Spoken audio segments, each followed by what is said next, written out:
We're out on the track running. He goes, hey, some guy that claims he's in the WWE just left a message. He says his name is like Paul Levesque or Levesque. He says he wants to talk to you. He's interested in training with you. I was like, I never fucking heard of a guy named Paul Levesque. He probably sucks. He's a wannabe wrestler. Put the number on the desk. Maybe I'll get to him later.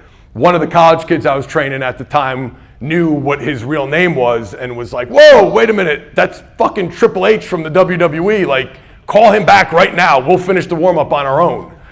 Long story short, I call him back. He's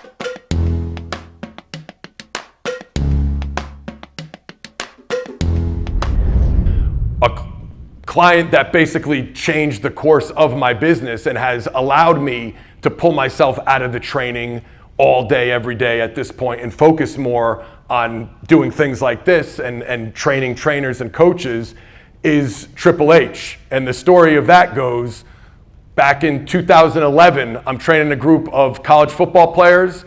I had an intern at the time walk up to me. We're out on the track running. He goes, hey, some guy that claims he's in the WWE just left a message. He says his name is like Paul Levesque or Levesque. He says he wants to talk to you. He's interested in training with you. I was like, I never fucking heard of a guy named Paul Levesque. He probably sucks. He's a wannabe wrestler. Put the number on the desk. Maybe I'll get to him later. One of the college kids I was training at the time knew what his real name was and was like, whoa, wait a minute, that's fucking Triple H from the WWE. Like, call him back right now. We'll finish the warm-up on our own. Long story short, I call him back. He's been a client of mine for the last 6 years now, and it has led to other opportunities with a consulting gig with the WWE, their performance center in Orlando, NXT, training his wife as well, Stephanie McMahon, the daughter of Vince McMahon, the CEO of the WWE.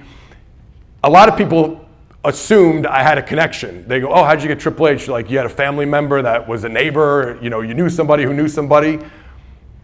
When I got to know him a little better, I asked him one day, I go, hey, I never asked you, like, what made you call me? How did you find out about me? He goes, I suffered a couple of injuries in the ring. I knew I had to start training more like an athlete. I went online, I started Googling shit, who's the top trainers, athletic training, all these kind of keywords. He said there was a handful of people, names in the industry that popped up. I did my research on all of them, but you had the most information without talking to you because he's probably the most busy person on the planet. He said, without having time to call you and talk to you, when I'd be flying on a plane, in a car, at an event, I would read your old Ask Joe Q&As. He goes, man, I went back to 2003 and I used to try out, I'd read your column and I'd try out some of the advice you were given in the gym. And he's like, everything I ever read from you worked really well for me.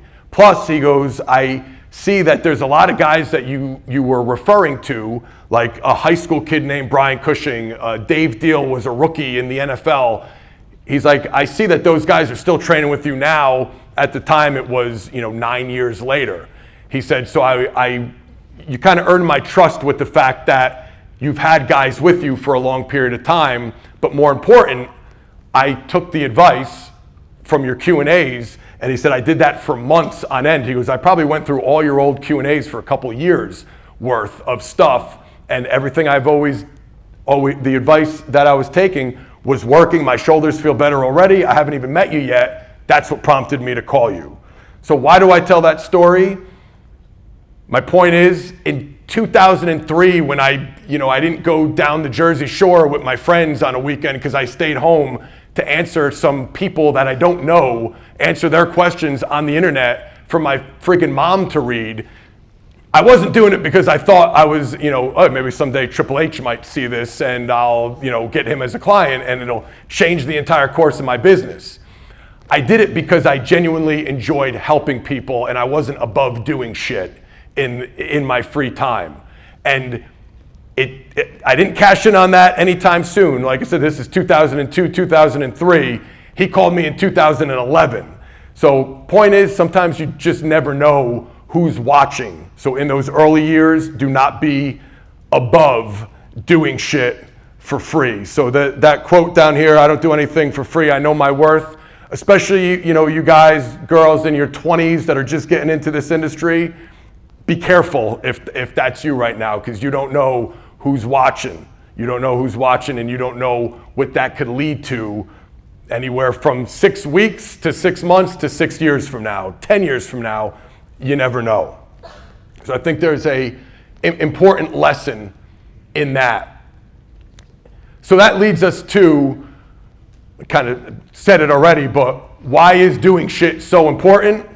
It gets your name out there. It gets people to get to know you a little bit more. I don't read a ton of business books and marketing. A lot of things I speak on, anybody who knows me knows I kind of just speak on experience, things I've lived through, things that have worked for me, worked for other people that I've helped and consulted. But you may have heard of the know, like, trust factor in marketing. It is one of those things that you'll hear, one of those kind of buzz phrases. You want to get people to know you, like you, and trust you. First part of that is getting to know you. When you're young and you're first getting started, you need to do shit in order for people to get to know you. You can't just open up, I can't open up, that's a shot of the storage closet. I can't just buy a couple racks and put my college degree on the wall and my certifications and sit there and wait for people to show up. Like, you got to get out there and do shit so people know who the hell you are. And by the way, there's not many photos left of the good old storage closet. I wish I would have taken more. YouTube wasn't around back then, but this was literally the facility. That's the rack. Right next to it, you could see the bench. Right here was a glute ham. Right here was a reverse hyper, and that's the quote unquote gym. That was it right there. Literally, that was it.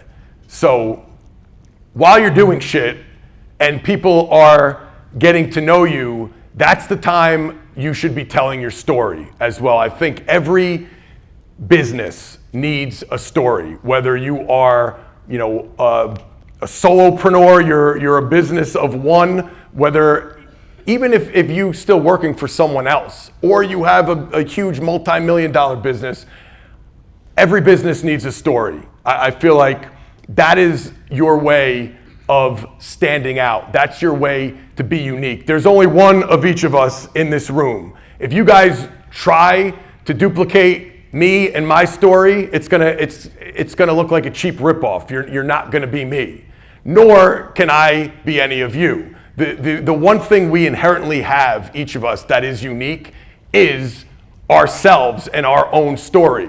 So for me, my story was, I grew up obsessed with football. I wanted to be an NFL football player. That's all I knew. That was it. I didn't have a plan B. I was going to play in the NFL. That was taken away from me. As a junior in high school, I developed a tumor in my spine, and 5 years and 5 back surgeries later, a lot of you have heard my story because I put it out there. That was the worst time in my life, but that was also what made me who I am today, and what brought me to where I am today is when that dream was taken away from me, I made the decision that I wanted to help other athletes achieve what I wasn't able to achieve, what was taken away from me. And I didn't have a lot of money. I didn't come from money. My mom was a teacher. My dad was a state trooper, was a cop. They always supported me, but financially, it wasn't like my dad gave me a bunch of money and said, go open up a gym.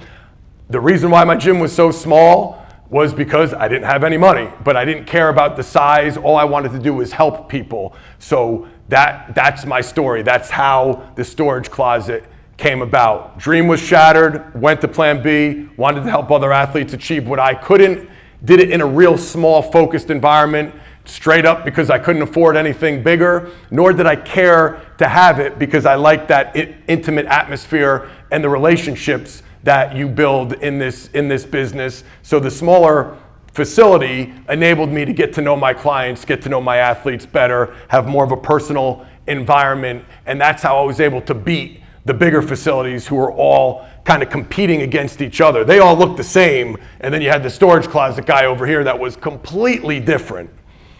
All right, so that leads me to